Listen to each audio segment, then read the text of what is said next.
Kristus sungah kungi thujinu le pate tuni ilungai ring Laisiangtho in Luka alian guk anyau som ni le sagi pan som thum la gian na chang hi Lungdamna Laisiangtho sungah ei Christian te inun tak zia di igam tat zia di te tu ki sai na to pa isun ei te hung hil hi ule nau te o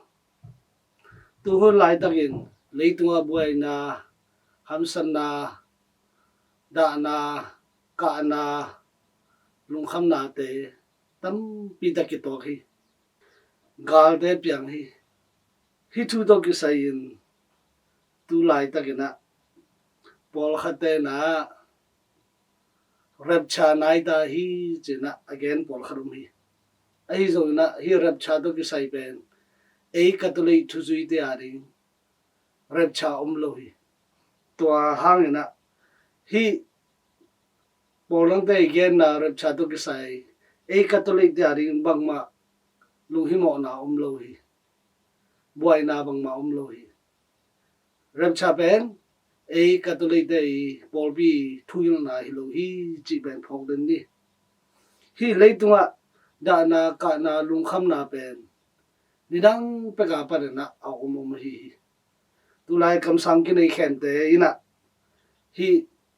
mi te lau thong saki ei te Catholic te na to pai su sile hing te thu khen ni hong kum ki hi chi ni ve na to akilam na hi ai le to pai su hong pai di pen guta bangin pai di hi chi na tung to nin ei te koidan om li hi ham ei Catholic te kiking khol sa yum den ding koidan kiking khol li hi ham tu ni Laisiangtho sungah akimute thu te ei te na bulphuh na inun tak pi ding to pai su na bang na gen ham chi le nagal te hongmura mi te tunga nagal te tunga idin hongmura te tunga apha bolin hongbol se te thupa piain hongphui sam te thupa piain hongbol se te ading thungit sakun nga ki di la ben lo na to leitoi na piakun pasienin hong happy ma bangin 18 zong mirang te happy ding mirang te tunga aman thailo pin thu khen lo ding mirang te mo sak lo ding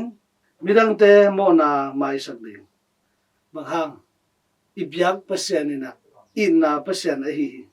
Laisiangtho masa sunga Colossian alian thum aneu som le ni pan som de sagina sunga bang na gen hiam chile hi te khem pe bana mi khem pe kilem tak in om khom sak thei a hi ki na bulphuh un hi ki na bulphuh le hang Lungdamna om hi ki na anei te na pasian anei te hi pasian inei le Yesu inei le ei te na to pai su ni ve pai king da ding bang ma patau hai lo hi tu lai na hi thu to ki sai Rev.Fr to ki sai na mi te ling long saki ei te to te lau hai lo hi ei Catholic te pasian ta te hi ma bangina nisu sacrament te sangin mo pherla te bolin serdo pumbi sangin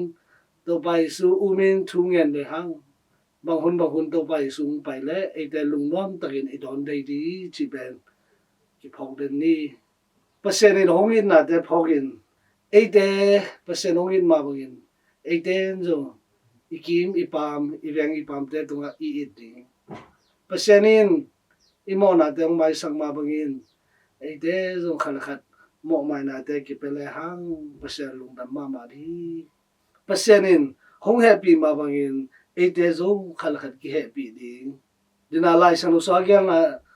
Laisiangtho sunga isang na te gal te in na hongmura te tunga apha bol na chi te na pasiani khamtat je a hi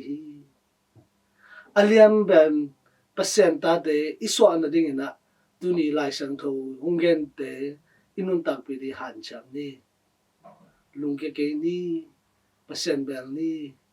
apulanga miten bang gen te zong ina Yesu phu sa Paul pi ong hil na te len chibin lung ke lo takin ban gam azon te hi na ki phok denin thungin na to pang chani midang te hong piak midang te hong gen te sangin pasien hong piak di thupa lian zo hi chi pen inun tang na ngai sun ni pasien na khan nun tang ton tung na hong pia hi ama beng ni leitung mi dei mai pha zong ke ni khat che tunga tu pa pasien thu phang pata hem